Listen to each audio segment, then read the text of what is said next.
Hey, Will, how you doing? I'm good, Stephen. How are you? Oh, I'm really good. I'm glad to be back doing another Learn Live. Thank you for getting up so early to join me this morning. That's okay. Nothing an alarm clock and a good cup of coffee. Well, average cup of coffee will do. Good deal. So we're back to continue talking about Bicep and some of the cool things that we can do with Bicep. Today, we're going to be talking about how we can extend our Bicep templates by using deployment scripts. Now, if you've been following along with this series, you may have seen Will and myself before. If not, I am Steve Murawski. I'm a principal cloud advocate here at Microsoft, and my colleague Will. I'll let you introduce yourself. Yeah, I'm Will Velida. I am a customer engineer working the FastTrack for Azure team, focused primarily on apps, but also get to play with Bicep and infrastructure as code as a whole. Wonderful. And helping us out today, number one, we have a wonderful producer helping us out, keep the show on track. But we have Josh joining us as our moderator. So this is live on Learn TV, where you can ask questions. And Josh is, I believe, one of your coworkers, Will, right? He's on. He's Yes, on. Yep. I So, believe he's based in Seattle, but maybe yep. Josh will pick me later saying, "You got it wrong." He'll just tweet at me later. It'll be fine. The joys of working around the world. But Josh is Exactly. in the chat helping answer questions and then also helping you, our wonderful audience, get your questions in front of us so we can answer those live during this program. All right. Now, the module that we're going to be covering today is extend your Bicep and ARM templates with deployment scripts. This being the Bicep Learn Live series, we're going to be focusing on the Bicep side of that equation.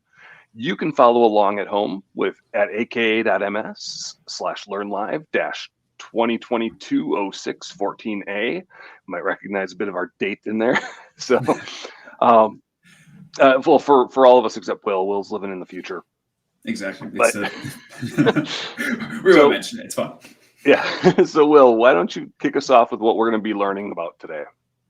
Awesome. So we've got two objectives today. Today, we're going to learn how we can perform custom steps within our Bicep or ARM templates by using a deployment script. We're just going to learn how to make it a little bit more extensible beyond the scope of the ARM, the Azure Resource Manager API, and make them a little bit more extensible. And then we're also going to learn how we can actually define parameters to make our deployment scripts more reusable. So in a prior Learn Live session that I believe you and I did, a couple of months ago now. Seems like a lifetime. We talked about defining parameters in our Bicep template to make them more extensible, and we can actually apply this to deployment scripts to make them more reusable as well, which is going to be pretty awesome. Sounds good. Awesome. So just to kind of introduce the module and just kind of get ourselves familiar with what we're going to be learning today. So Bicep and ARM templates are really great because we can use them to declare the state of our cloud infrastructure and let APIs and services figure out how we're actually going to get to that desired state. However, occasionally what we need to do, we need to perform actions that are kind of beyond the, beyond the scope of what the Azure Resource Manager provides. So what deployment scripts do in both ARM and Bicep templates, they actually enable us to do custom automations for our environment management. And we can use them to execute scripts that we develop ourselves within our Bicep and ARM deployments. Yeah, I think this is a really cool, really cool feature because it lets you step outside of things that can just happen inside of your traditional, Bicep or ARM template, and you can do things. And this is something that I think all of our examples really work directly with Azure, right? Yeah. But these are deployment scripts. These are command line tools, whether Azure CLI or Azure PowerShell, and they can reach anywhere that those tools can reach. So you can talk to things that are outside of your Azure environment as well, and use information from those to feed back in to your existing deployment. I think that's I think that is an unknown, or often unexpected bit of additional capability that we have that solves a lot of real world use cases. Yeah, totally. Yeah, so let's take a look at our example scenario. So it sounds a little bit generic, but it's essentially, suppose you're a member of a cross-functional team that supports an application. So I might be a developer, you might be part of the data team, and you're figuring out how to stage some files. And as part of that, our team has adopted Bicep templates to create and manage the environments for that application. And in our demo today, what we're going to look at, part of the application environment will include a staging environment that will stage some assets within a storage account. And we've decided that we're going to use a deployment script to ensure that the storage account has the required assets when we deploy it. So in order to do this, we're going to add some custom behavior to our Bicep template by using a deployment script. And so by the end of this module, you'll start to get an idea of how we can actually perform custom steps within our ARM templates by using a deployment script. And you'll see how we can kind of customize it using parameters to make it a little more reusable, depending on which environment we're going to be deploying our Bicep template to. So we might be doing this in a dev environment. We might be doing this in UAT, QA, and then production environments. And by using parameters, we can actually make our, much like a Bicep template, we can make our deployment scripts more extensible and reusable. And just to be our own acronym police there, so you just were defining some different common environment names, and UAT is one that, at least until I learned what it was, what had kind of puzzled me. And user acceptance testing is often what I've heard UAT to stand for. So just in case, there's nothing super secret or hidden behind the meanings there. But all right, so let's dive into what does a deployment script resource actually look like? All right, so here we're going to dive in and take a look at, from an API perspective, from ARM or from Bicep, what do we actually have to define to make this thing work? Now, deployment script resources are typically PowerShell or Bash scripts, and we run them inside of a container. And so the cool thing I found about deployment scripts, right, is that it's using all native Azure resources. So we're going to use Azure container instances. We're going to use some Azure storage. We're going to use managed identities. And we kind of tie all these things over together with some pre-created container images. And then all we have to do is feed in our script context, or the script that we want to run, and maybe a little bit of other configuration information, and then we let the runtime go do its thing. So these container images, they have either the Azure CLI set up or Azure PowerShell, and they're the way they start up, they're set to log in with a managed identity. So you assign a managed identity to the container instance that's going to run, and you can pre-create that, or you can have the runtime create it for it, or you can have the resource manager create that for you. And because you're creating that managed identity, you get to control what your deployment script has access to make changes to, right? You get to assign those roles and use those role assignments to control the scope of access that you have. Now, once we get that identity created, we can let our script then go and act against our environment. Our scripts can also produce some output that can be used as outputs from that resource, and then affect how the rest of your template can run. All right, so let's go take a look here. As I mentioned, these things run inside of an Azure container instance, so this capability is all using primitives that exist. There's no hidden magic actually in Azure in these deployment scripts. It's just using primitives from the existing Azure runtime to make this all happen. Yeah. Now, what do we specifically have to declare in order to make a deployment scripts resource? Well, we got to give it a name. everything needs a name, right? Everything needs a name. Yeah. Everything needs a name. Type and API values. That's just a given for any Azure resource, right? We define the different APIs because as resources change over time, their API definition may change a little bit, and so you might be able to specify some new things, or some old things may not apply. So we always have to pin to a particular API version. Location, where this thing's going to run, where is it going to get the resources? Deployment scripts do use some resources. They use it for a defined period of time, but there's some usage, and so we have to say where we're going to create that. And then at a very, very bare minimum, we have this empty properties object. We'll talk about what's in there in just a minute or two. And then what kind? Is this going to run Azure PowerShell or Azure CLI? Now, again, those things are rather absolutist, but we can do anything that PowerShell can do, or you have Bash in the Azure CLI instance, right? Anything that PowerShell or Bash can go do, you can probably do most of that inside these deployment scripts, right? So just because we're running Azure CLI, just because we say Azure CLI, doesn't mean we can't run curl or wget, right? It doesn't mean that we can't, pipe into something and tee off into another file and create some file content that might need to persist somewhere. So you're not just limited to the Azure CLI, and you're not just limited to Azure PowerShell. Those are just the primary tools that you'll have at your disposal. And then we specify the identity type, right? And that's either going to be a managed identity that you create and assign, or one that you have the runtime create for you.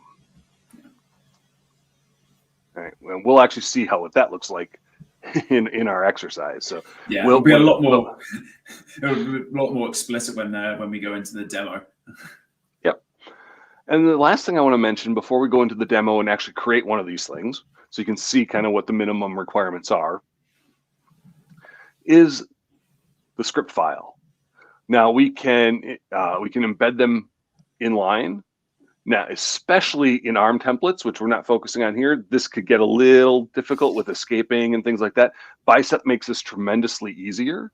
Right? There's a load text context function where you can keep your script in a script file, and then as part of the process of executing the Bicep template, Bicep knows how to read that in and generate and embed it properly and escape everything as you need to, and then get that all submitted to the Azure APIs. So that load text context can become rather helpful. You can also do things like point to and curl down some files if you need some supporting stuff. Kind of on the fence about some of that, because you never, if it's something you control, cool. If you're pulling random stuff down off the internet to execute against your Azure subscription, I will just say be very cautious. Yeah. So yeah, go ahead, Will. I'm a big fan of separating scripts into their own files, and then again using that function to load them back in. Because especially when you're working with tools like Visual Studio Code, if I've got a PowerShell script, there's some really nice extensions that will provide some syntax support, and it will just make sure that my PowerShell script is okay. If I try and do that inline, it's not quite the same effect. And with Bicep, it does make it a little bit easier, but with ARM templates, it's a little bit more challenging, I should say. That's the right way of putting it. So it's always good to kind of like separate these things out, and just rather than just trying to make your templates overly complicated and full of all this glorious code, just try and keep it separate, and just for your peace of mind. Yeah, I really appreciate that bit of advice on kind of let the tools do what they're best at for that particular thing. So if I'm building a PowerShell script, or I'm writing writing a Bash script that has a bunch of Azure CLI to it, right? Why not leverage the editors that I have and the extensions that are there and the different tools I have to work best with those.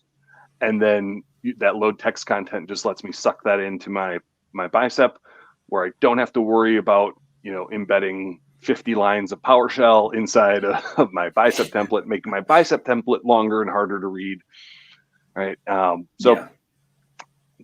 Goodness all around. Now, Will, why don't you take us through how we would add a deployment script to a Bicep template? So awesome. we'll dive into your demo right about now. Fantastic. Okay, so like I said earlier, for this scenario, we're going to assume that we're part of a team, a cross-functional team, and as part of our deployment process, we're going to create a storage account, and we're going to stage a file in blob storage for the application to read. Now, in our scenario, up to this point, what we've been doing, as all good developers do, we manually copy the file every time a new environment has been set up. But we decided that maybe there's a bit more efficient way of doing this. So what we're going to do is we're going to set up our deployment script to automate this part of the process of creating our environment. So here I've got a starting template for storage account. So here I've got the location, I've got the name of my storage account, and the name of my container, which we're going to call config. And then I'm defining a resource for my storage account. So again, there's the name. I'm doing a nice little tag there. It's using standard local redundancy, encrypting my blobs. And there's my blob services as part of that storage account. And then I'm creating my container here.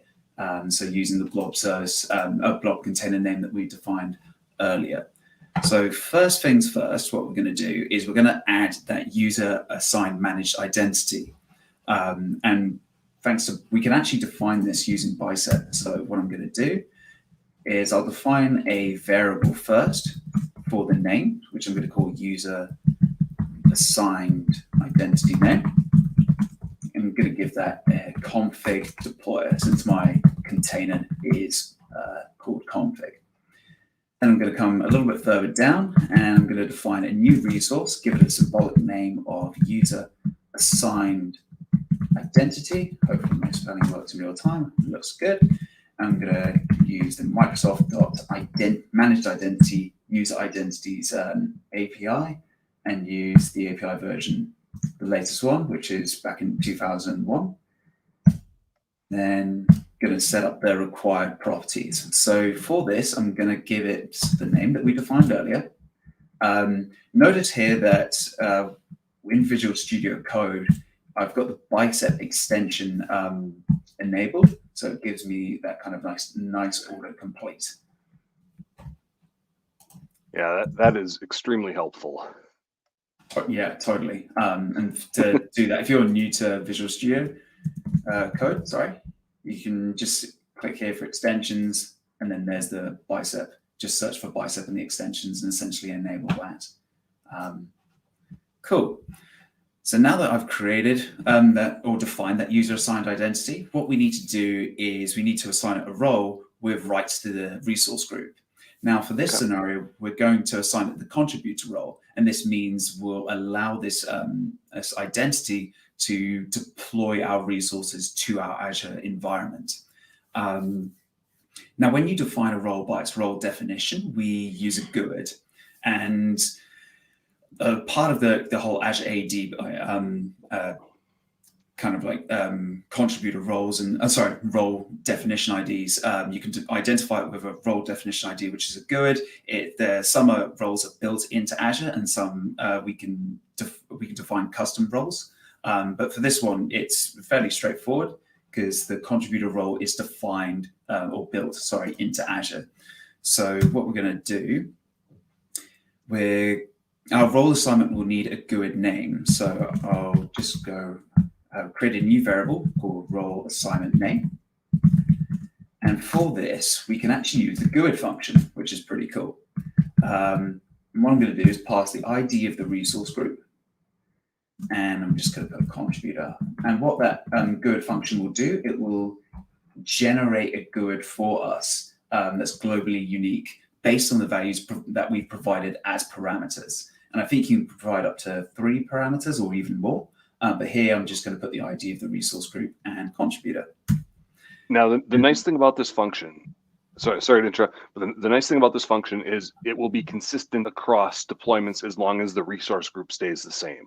Right, as long as the inputs to that function stay the same, so that way you're not, if you tried to deploy this twice to the same resource group, it wouldn't create that role assignment multiple times with different GUIDs.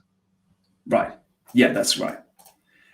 And once we've got the name, we can now give it we can now define the role ID. I'm just going to copy and paste this in.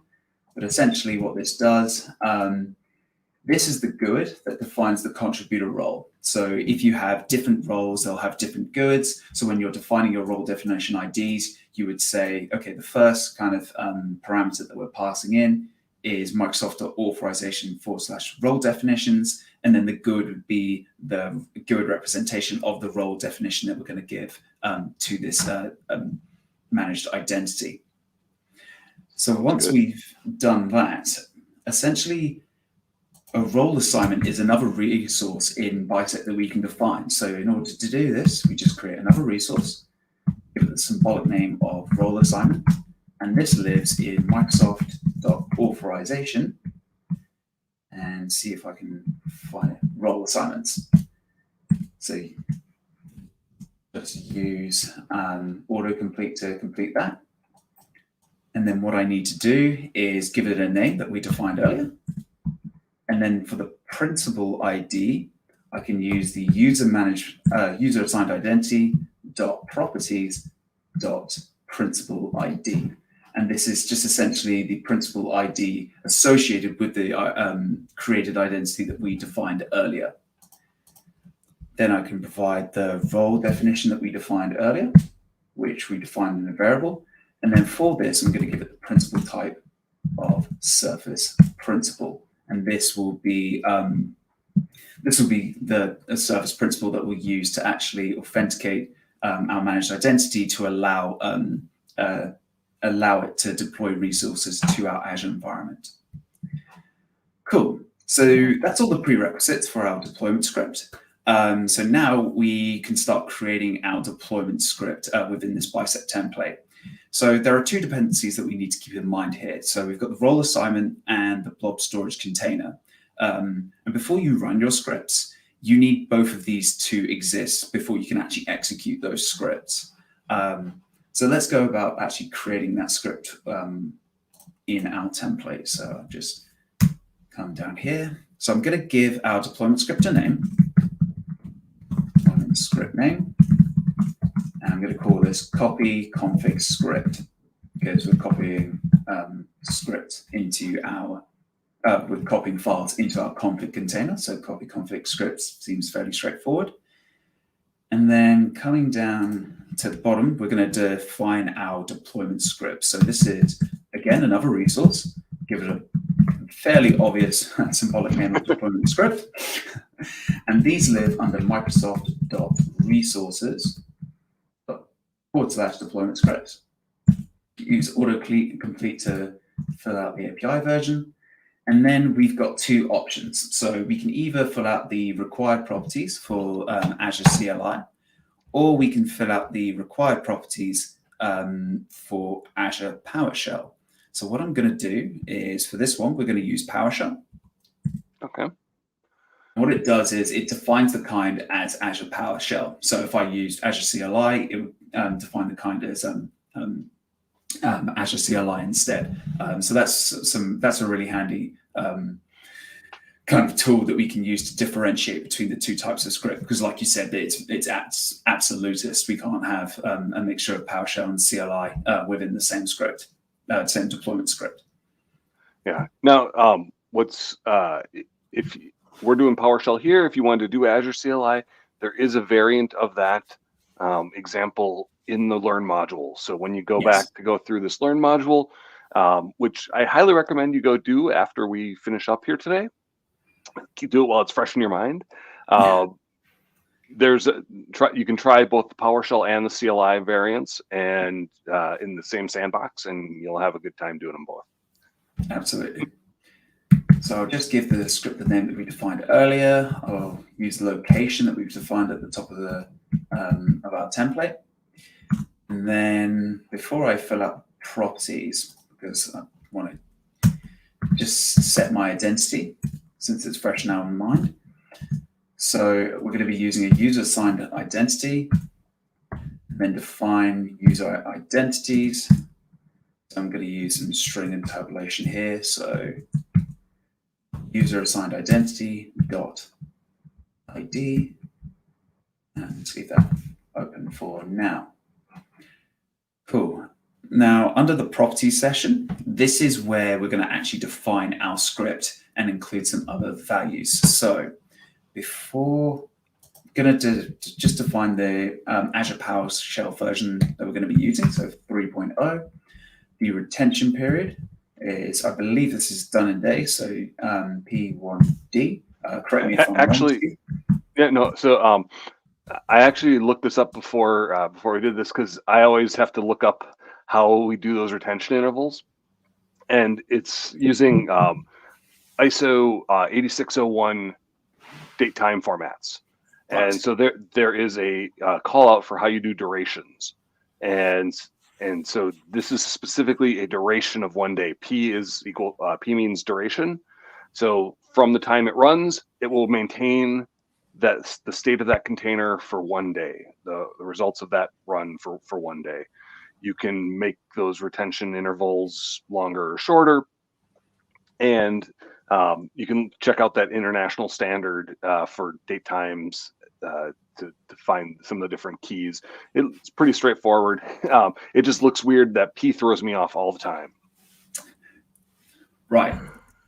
Yeah, I was going to say, as I was looking at that, it's like, yeah, that would be a little bit confusing if you were kind of new to it.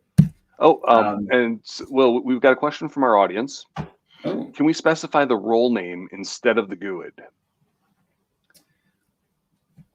That's like instead of a GUID, or yeah, so they could just say, this is my super awesome, fantastic managed identity. The role is that for the role assignment, it does need a GUID name.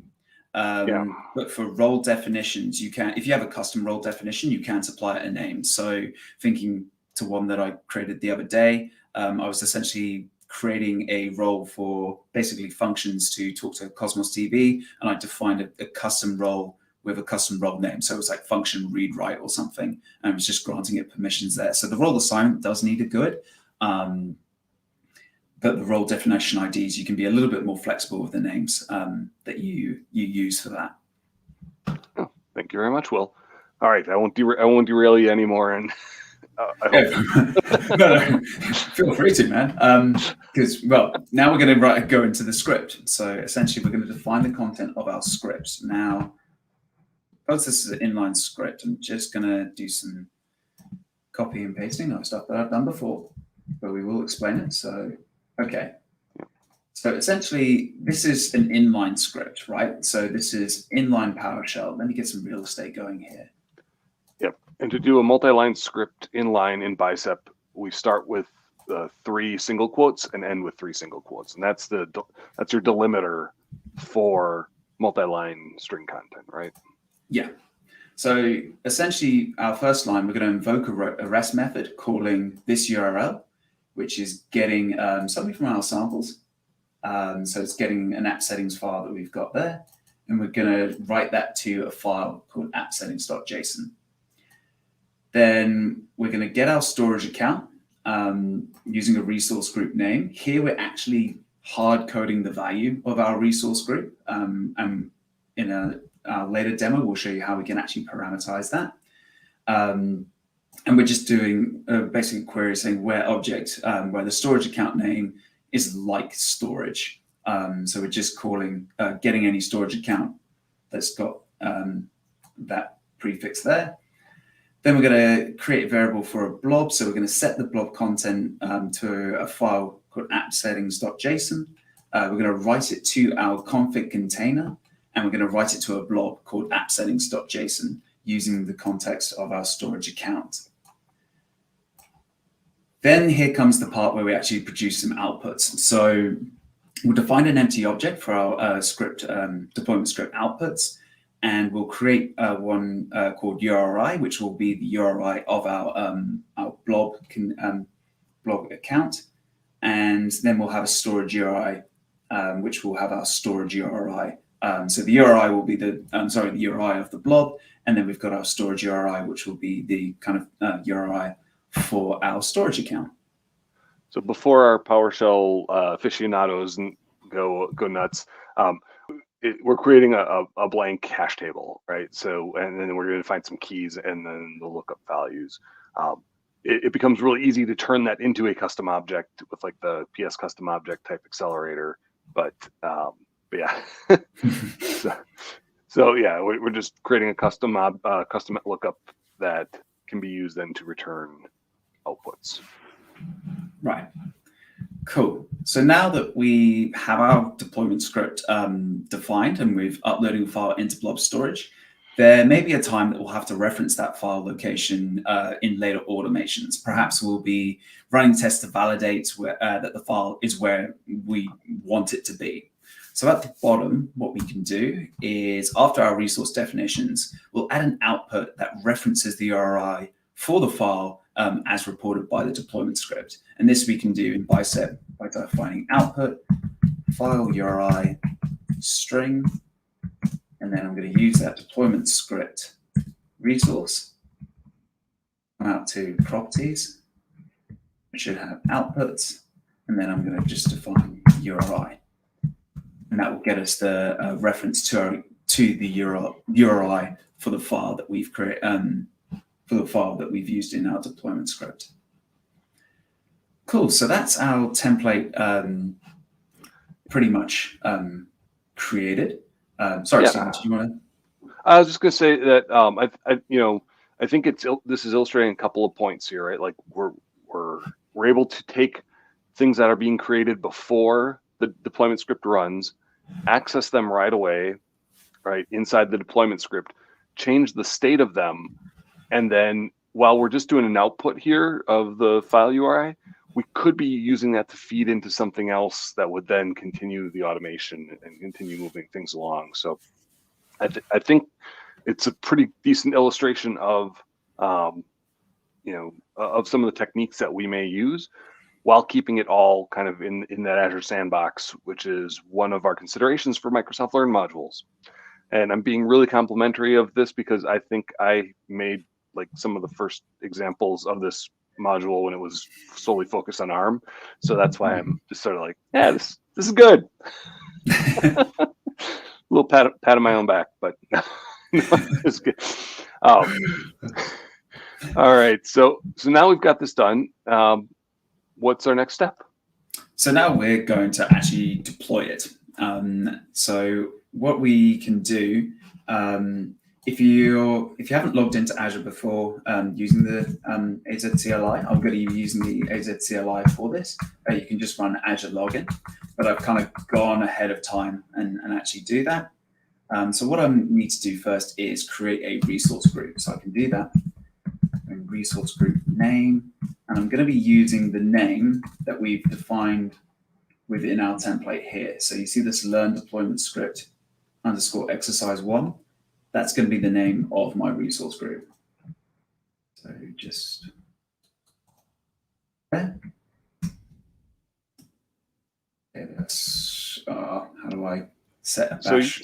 So you're in a command shell. Yeah. So do you want to be in PowerShell, or do you want to be in what shell do you want to be in?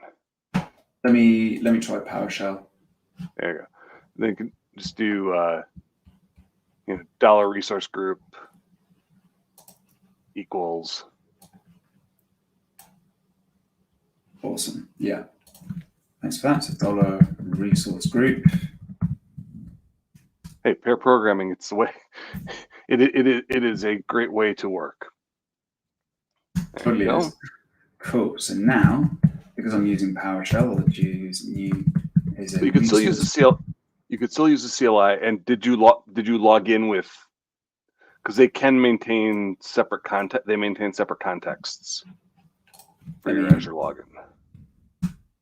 Let's log in again. Well, so AZ login will log in your Azure CLI. You have to log in with the Azure PowerShell command. I think it's connect AZ account or some such.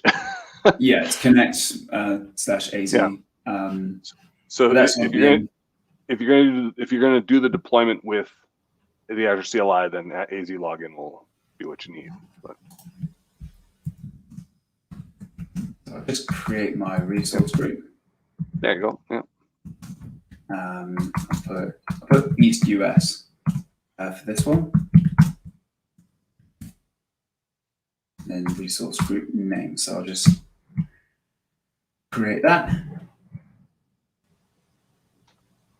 Very good. Sweet. So there's my resource group ready and raring to go. Now, this Bicep template will actually deploy this template to Azure. So I'm going to create some more variables. So the template file will be our main.bicep file. I'll do a variable for today because what we see some engineers do, they'll actually date their deployments as part of it, as part of their deployments. So they can say, and they'll use this as part of tags and say, these particular resources were deployed at these particular dates, which is really handy for the kind of that auditability and visibility of your deployments.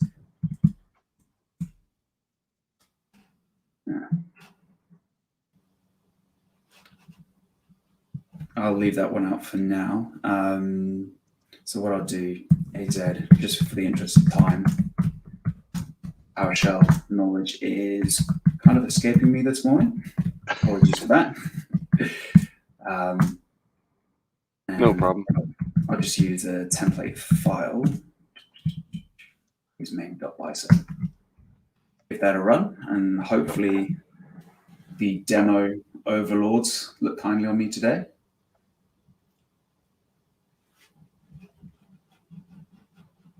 So I've got some linting here that we're doing.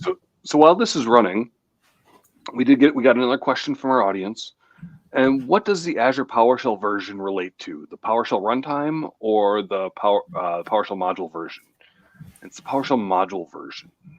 If I'm yeah, I believe it's the Azure PowerShell module version. Yeah, they're two distinct things. Yeah.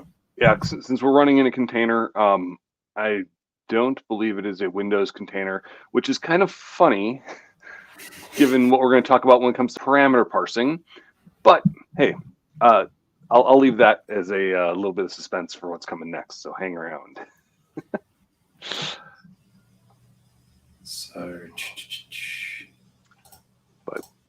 So this is going through and creating all of the things that were defined in the template, and then it's going to go and run and actually, copy down the file, and then upload that into Azure Storage so that it's staged for our application environment.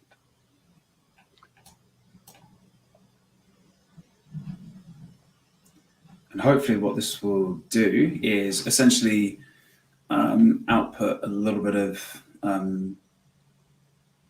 well, once the deployment is completed, what we'll do is we'll kind of get the file content using. Yep. So we'll take that output file URI and we can curl that or invoke REST method or whichever method of reaching out over the internet you most prefer. We can use that to reach out, read that file, and see what was present there, make sure it matches what we expect, and we could also see some of the logs from the deployment script. Cool. Just having a look. Yeah. So I think what I forgot in our deployment script is we actually need to add a couple of depends on here. So essentially, depends on here, we're depending on our role assignment being created and also the blob container being created, which makes sense because if we invoke this script against something that doesn't exist, it's going to fail. So actually what I can do, if I will open up the Azure portal, just tracking it, it cannot perform operation on nested resource. So essentially this will be our container. Yeah. And now that we've added this, so I'm just going to save that and just run it again. Hopefully that will succeed a second time. But yeah, so this is how you know it's live. But what we've done there, or what I've done there, is just put this depends on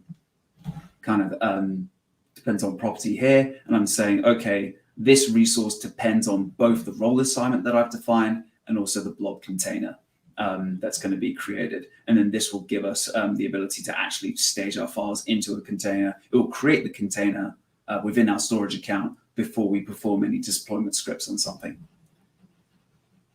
Cool, so that's running there.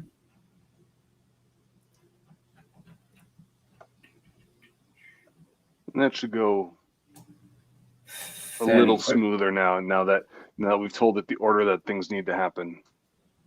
File URI is not expected string, actual null. Okay, that's fine.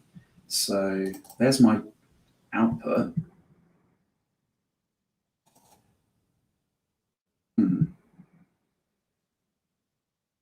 Okay. Template. It's not valid. Make sure I haven't missed anything out. Well, how about this? How about we move on and talk a little bit about parameterizing while you take a look here and see what might have caused up, because we have some more to do with this deployment script, don't we? Yes, right? Yes, we do. All right. So, hey, when you run it live, sometimes things don't go quite right, but we'll figure it out and keep moving on. So, all right. So if we can go back to the slides, great.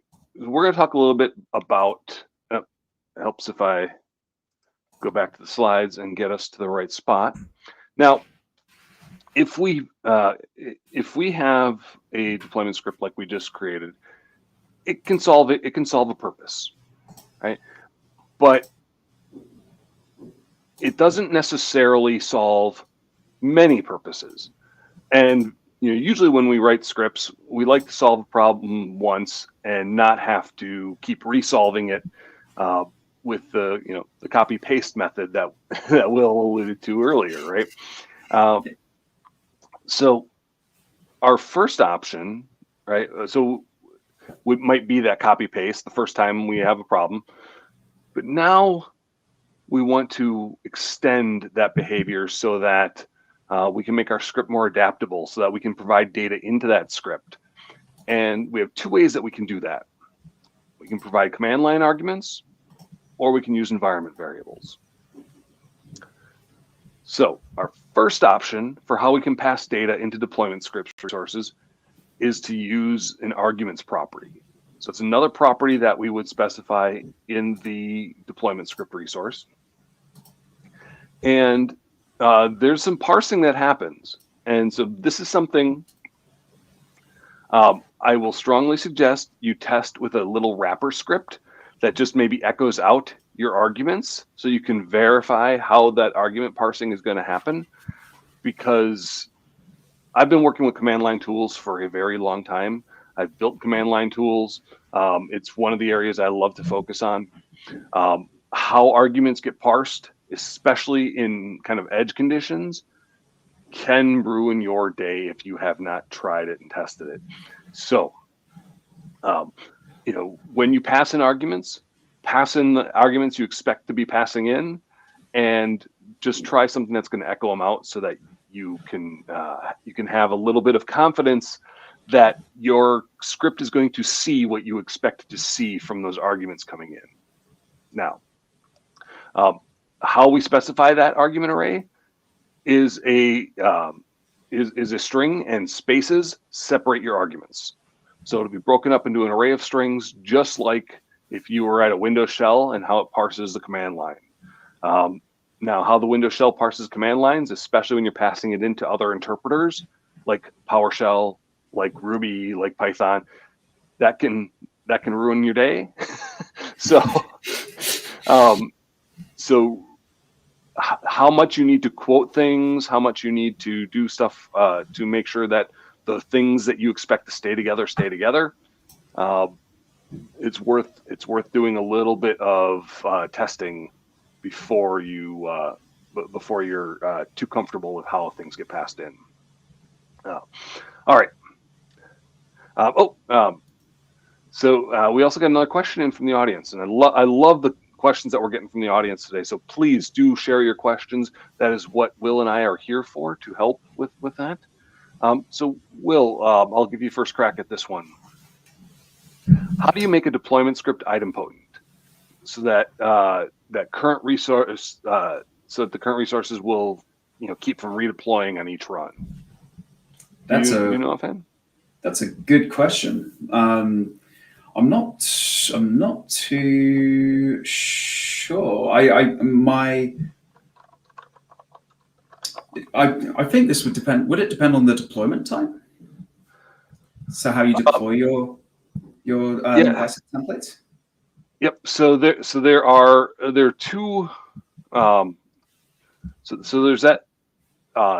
There are a couple of things to consider to make it idempotent. Number one, you can make your deployment script idempotent. You can make sure that if it runs every single time, it always gives you the same result. Now that is let's see here. So that is one. That's one option. That's kind of like the brute force option. But if I can find it here, I am relatively sure, and I'll just caveat this with check the docs. But if your deployment script does not have the force update tag, it will only run the first time it's deployed. As long as the name matches, it won't rerun the deployment script. There is a force update tag, and I believe the force update tag forces the script to run every single time. Yeah. So I didn't know that. Yeah. So there's a force update tag, which can be a string or a GUID. It could be a timestamp, like a string timestamp or a GUID. And if that is present, it should execute even if nothing's changed about the rest of the resource. So, so by default they're kind of run once, unless you go to make it more than that. All right, and now if you change the resource to that, then that would force an execution. All right, so back to our command line arguments. So we talked about command line arguments. The other way that we have to provide input into our deployment scripts is via environment variables. Now, in environment variables, we can define those, and they can be the values of them can be set at runtime. And one benefit that we have with environment variables versus command line arguments is we can use a secure value option for secrets that might need to be passed in. Now, once that secret is passed in as an environment variable, it is in clear text in the container. All right, so it's securely passed into the container, but it is accessible and readable at the container time. So it's not like it's encrypted all the way into in memory in the script. It is available in the container runtime. So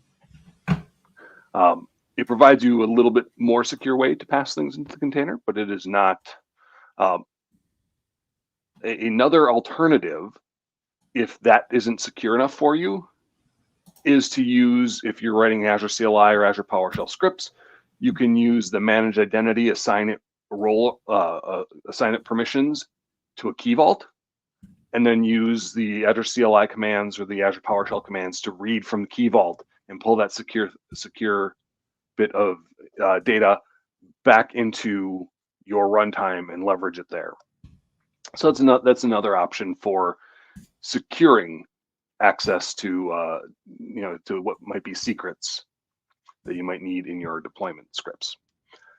Now, this can be really helpful, either the secure value environment variables or accessing something from a service like Key Vault, especially if you need to maybe say you have to call into services that live in an on-premises environment or that live in another cloud, right?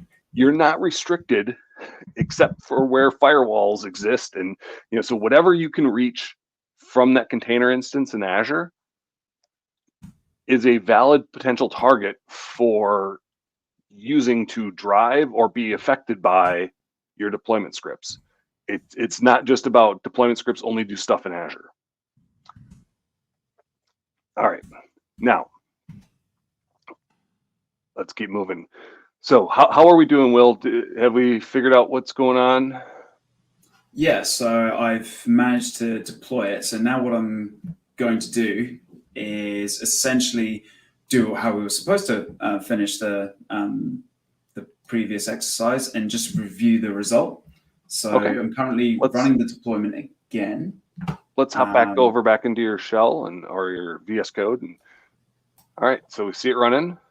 See it running. Just to go into the portal, if I go back into the resource group, it's deploying now. But essentially, I've got my, I'll just zoom in a little bit here, get some real estate going. So I've got my managed identity that we defined earlier. I've got the deployment script that we defined, and also the storage account. So if I go into my containers, there's my container name. So I go back into there. There's my deployment has been successful. So what we can do now in PowerShell,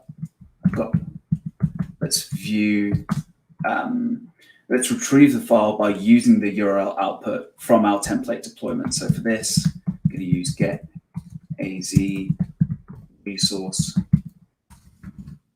group deployment. Use the resource group name, the resource group. I also need my deployment name, which I've defined in the background. I'm going to use .outputs, use the file URI. So essentially, here's the output, the parameter that we're going to be using. Get this, and I'm just going to get the value for that. Oh dear. I'm having fun today. All right, just trying to see here. So we've got get AZ resource group deployment. What I might do is try just doing this and using the CLI. Yeah. Do you need the CLI command handy, or already have it? I already have it. So wonderful. CLS.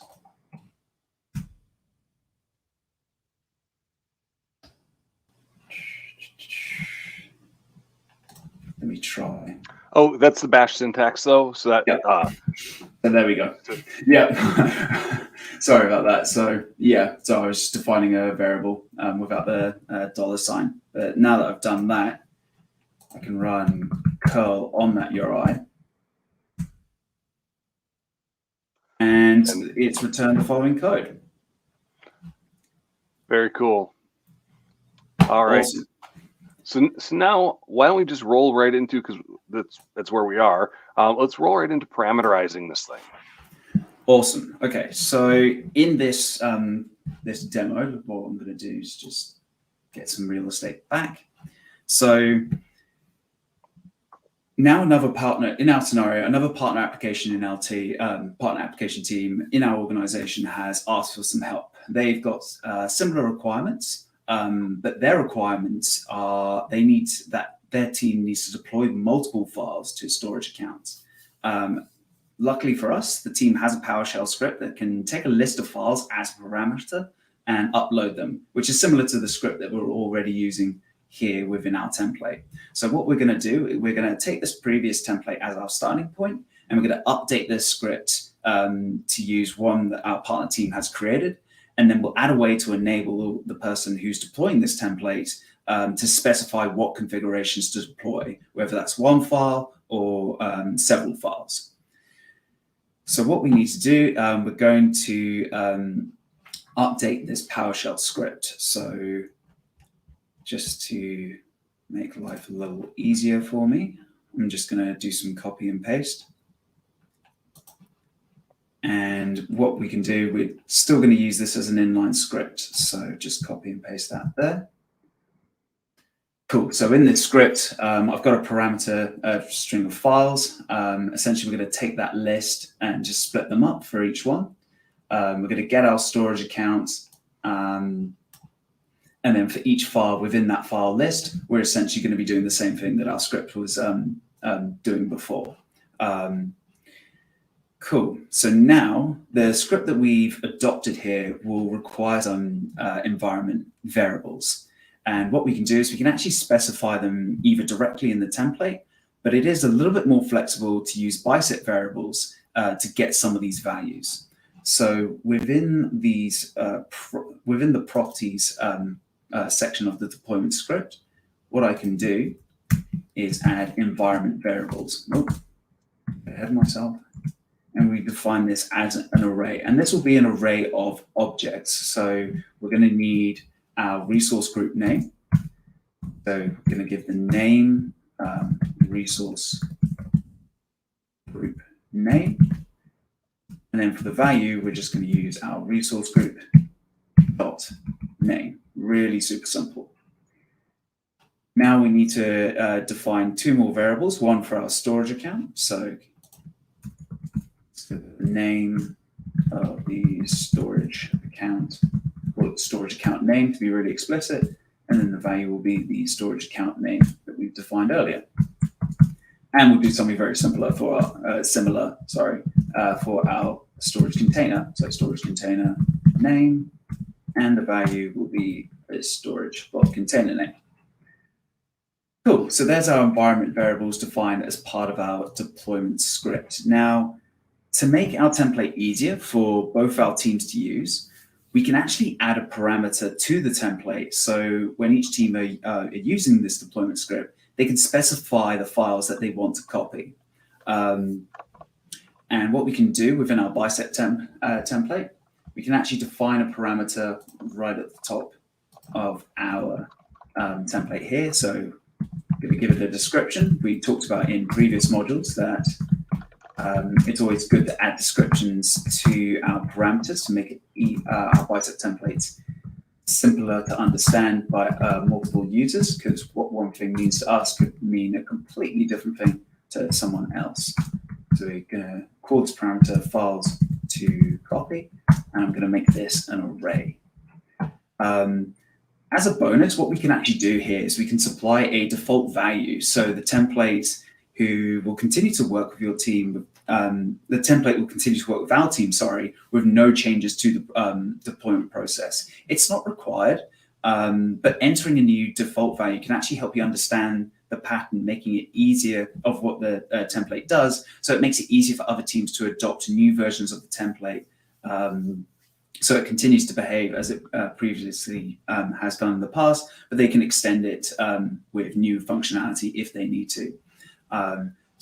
So kind of in other words, this kind of shows you how to maintain existing behavior while making this template extensible enough to support future work coming down the line.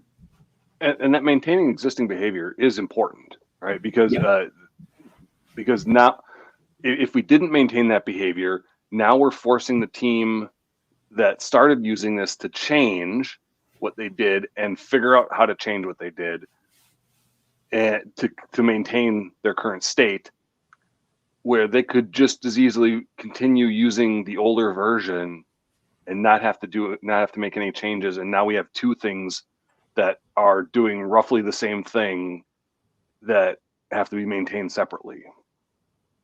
Yeah. Yeah. Okay, so now we can actually take that parameter that we've defined up here, and then pass it into the deployment script. Command line arguments can be tricky because the reason why that is because strings are evaluated at multiple different levels. And like you mentioned earlier, properly escaping quotes and picking the right quotes for the job are pretty essential. So what we can do within our deployment script resource, we're going to add underneath here a arguments property. Now, here, what we can do is our PowerShell script will take a parameter name file, which is essentially a string of file names that should come from the files to copy template parameter that we defined earlier. So what I'm going to do is just put dash file and put the escape quotes. I'm going to use string function, which will convert our value to a string, and then files to copy. Make sure that's properly escaped, and I'll add another quotation mark there. Cool. So this uses this line kind of uses several features. So we're using string interpolation to actually combine the strings. The escape character, which is used to allow us to include single quote characters inside a string. Single quotes normally are a reserved character in Bicep, but we can use the escape character to allow us to do this. And then the string function, like I mentioned earlier, will convert the files to copy array into a string. Cool. Now, because we're changing the deployment script to deploy one or more files, we're actually going to need to update the template outputs to provide all the necessary information. So this output would output only one file URI, sorry. So what we're going to do is we're going to actually return the whole object. So I'm just going to take away URI, and I need to convert my output to an object, since that's what we're going to be returning. I also need to add another output with the storage account name. And we're going to use this later to validate the deployments, that the deployment scripts that we're using is going to do what we expect it to do. So I'm going to output storage account name, put a string to the storage account name. Awesome. Cool. So those are outputs defined, and template has been updated. So now that we have that set, what we're going to do is we're going to validate this new deployment script that we've created by using a parameter files with the new files specified. So we're actually going to use a parameter files to do this. So we're going to create a new parameters file, Azure deploy.parameters.json. And because I know everyone loves watching people write JSON, but I'm just going to copy and paste it.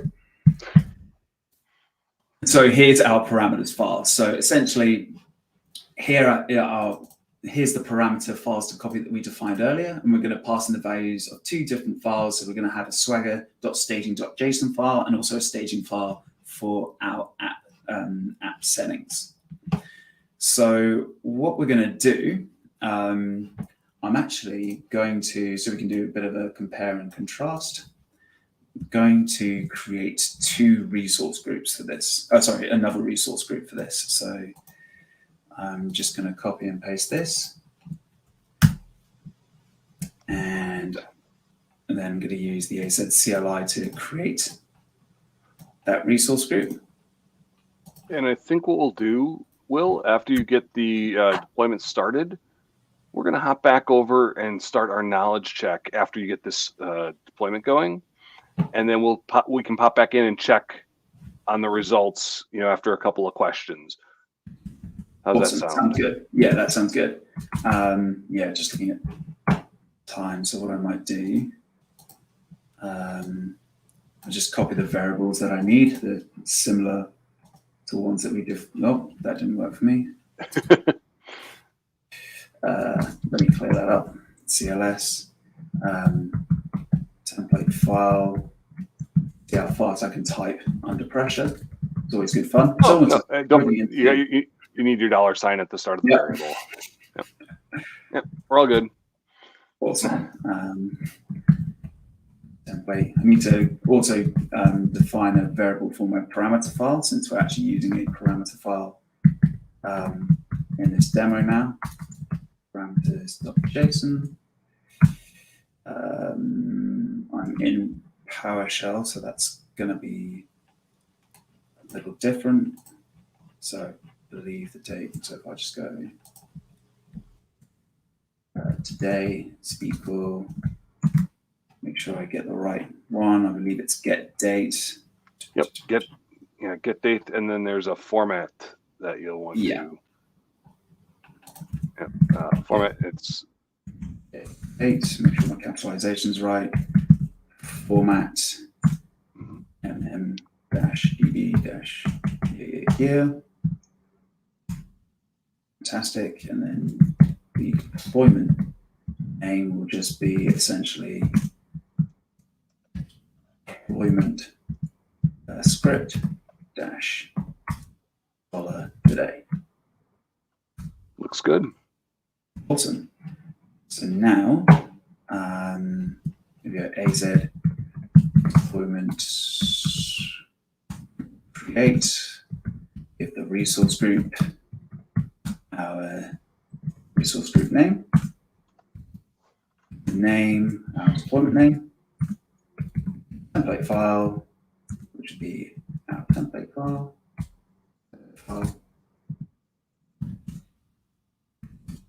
and then template.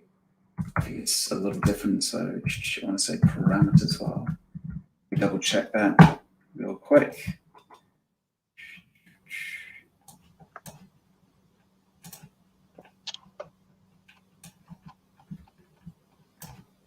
Yep, parameters. Template parameters file. Run that. Show me the runnings. All right, awesome. All right, let's hop back into our deck our slide deck while that runs, and it is time to do a little bit of a knowledge check. So let's recap kind of what we've covered. Normally we would drop a poll into the chat. Unfortunately, we've got a little technical difficulty there. So just add your as we get into the questions, add your answer to the chat wherever you're watching on Learn TV or wherever, and we will we'll see the results from there. All right. So first question, Will, what are deployment scripts? Why don't you run us through some of these answers here, and we'll see what we have. Sure. So are they scripts that create a new Azure Resource Manager deployment? Are they an Azure automation feature for creating new environments? Or are they an Azure Resource Manager resource that can create custom scripts to extend the capabilities of template deployments? Stephen, any ideas? Yeah. Well, I know it's not a script that deploys or creates a new Azure Resource Manager deployment. That's our AZ deployment group or AZ deployment sub create. Those are the commands there, and we've been doing those across this whole series now for weeks. What about an Azure automation feature? Are deployment scripts part of Azure automation? I know Azure automation does scripts. I know it does scripts, but I don't think it's part of Azure automation. So I'm kind of thinking that it's going to be C. I think you're right. So it is an Azure Resource Manager resource that can run custom scripts to extend the capabilities of our template deployments. All right. So when you think deployment scripts, think extending our template deployments. Nice. I think that's relatively straightforward. All right. How do deployment scripts use the managed identity? Will? Well, it could be they impersonate a user that who's doing the deployment. They could be used, the deployment scripts could use managed identities to run Azure CLI or Azure PowerShell commands in the deployment scripts. Or they can use the managed identity to create the deployment script resource. Any ideas? Yeah, I would love if it was A, because that would have solved many of my problems. But it definitely is not the secure, auditable way to go across it. Yeah, and so you know, it can't be A as much as I would like it to be. How about C, to create the deployment script resource? Now, that is my identity. So if I'm running that command, if the Azure CLI or Azure PowerShell is running in my context, that's the permissions it's using to create the script resource. So I think it's got to be C, to run the Azure CLI or Azure PowerShell commands in the deployment script. So let's see, what do we think? Hey, it's almost like I have the answers in front of me. It does seem that way. I was a little suspicious. I was like, does he have the answer book in front of him? Yeah. All right, so let's take a look at some more questions here. All right, so what is the direct way that data can be passed to deployment scripts? Well, they can, deployment scripts can actually access the template parameters and variables. They could do that. Deployment script resources can be passed as arguments and access environment variables, or they can only use the output of resources that they depend on. All right, so deployment scripts can access template parameters and variables. Yes, but not directly. So, right, so this is, the template parameters are available to any resource if you specify them to the resource, right? There has to be somewhere you have to plug those in. They can't just go look up in the global scope and see, oh, hey, what's available that I could go grab.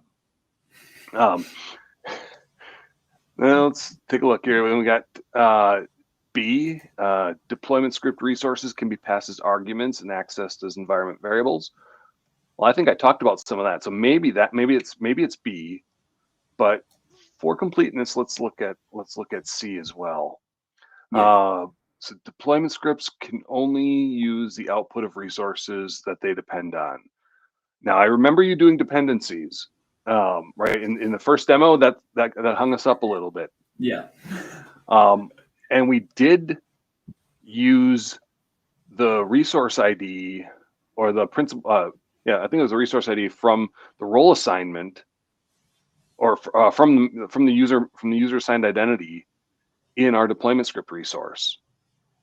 However, it's not only that, right? Because we talked about it could use template parameters or variables, so it has to be. If A is sort of but not quite true and C is sort of but not quite true, I think our answer has to be. It's got to be B. B, yeah. Right? And yeah, so we can pass them as arguments and environment variables. We can use our template parameters and our variables to define or to be the values that get used for our arguments or for the environment variables that are being passed in. And that's how that becomes sort of true. But we still have to go through the mechanism of using arguments or environment variables. And then our script has to know how to access. It has to know what to expect in terms of arguments, or it has to know what to expect in the environment for it to be successful. Yeah. All right. Question 4. Deployment scripts require either we got Will a custom container image, Azure automation environment, or a storage account. This one should be fairly straightforward if you remember the demo, the reason why it failed. So it's not, I don't think it's a custom container image. So it runs an ACI, but that doesn't mean it requires a custom container image to use. Mm-hmm. Yep. So I will make one quick correction though. So our demo failed not because the deployment script resource needed the storage account, but the script depended on the script access, needed a storage account to access. Right. So your Azure store, so your deployment script will create all of the resources all the resources that it requires, and then tear them down for you if you don't specify them. You can specify them, but the storage account that we created was primarily for other things. So, so let's see. So, but we've spent a lot of time talking about it. Storage accounts are the things that are required. We need a storage account. Azure Automation Environment doesn't come into play. Custom container image isn't a requirement either. We do need a storage account. Yeah. So we're winding down here. We've got we've spent a good bit of time today on a very useful topic. Will, do you want to just kind of wrap up a little bit with the summary here for us? Sure. So in today's session, we learned how we can actually perform custom steps within our Bicep templates, but you can also do this in ARM templates as well by using a deployment script. And we also learned how we can actually define parameters in our deployment scripts to make them more reusable, so other teams and other parts of our organization can take our deployment scripts and use them for their own purposes. Now, if you want to learn more about deployment scripts, and if you're doing Azure deployments, I strongly suggest you take a look at them, because that will kind of give you an idea of when you bump into a pain point, a tool that you have that you can pull out and take advantage of. You can check out aka.ms/learnlive 2022-06-14A-summary. Or you can just click on or take a picture of that handy dandy QR code, and that'll take you there as well. But it'll give you some follow-on resources in docs to be able to extend your knowledge a little more about deployment scripts. And also go check out the Learn module itself at AKAMS Learn Live -2022-06-14A, and give it a try. You just saw Will do it, and now it's your opportunity to go take advantage as well. With that, Will, I think we've got we've got something else coming up next. What should people watch out for next week in regards to Bicep? So next week is a really cool module. So essentially, in previous episodes, we've learned how we can actually modularize. You create Bicep modules, and in this episode, in the upcoming episode, we're going to talk about how we can actually share Bicep modules that we create by using private registries. So we can actually share them privately amongst our organization, which is really cool. I'm looking forward to that. Awesome. With that, thank you all for joining us this afternoon or morning or whatever time of the day it is for you in your part of the world. We appreciate you hanging around with us and all your questions. And don't forget, pop on over to Microsoft Learn, and give it a shot. We'll see you there. Awesome. Thanks, everyone.